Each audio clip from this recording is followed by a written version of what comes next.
Now, here we have another example of nature which can be compared to self.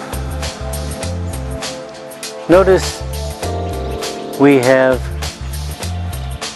the rising, becoming, we have ceasing and dying, both at the same moment, both together, in the same plant, just as they happen in the same body.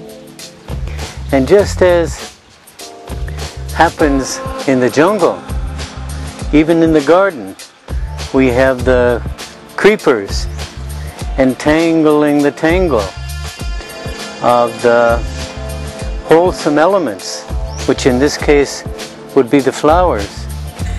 And if we leave the mind untended, even for a very short time, it will become entangled in creepers and unwanted elements like these high shoots of grass will find footing, and the mind, instead of being fully cultivated in a state of bhavana, as we say in Pali, in other words, proper mind conditioning, will be in a state of strangling confusion, where we have to then untangle the tangle of the tangle, which in most cases is not so easy. A lot of people's minds are just like this.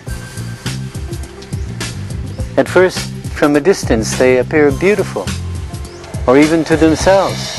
But then when they look more closely and they go into detail, they see tangles and creepers, grasping, choking, and entangling things, which they then have to cut out so they can maintain and sustain a clear mind.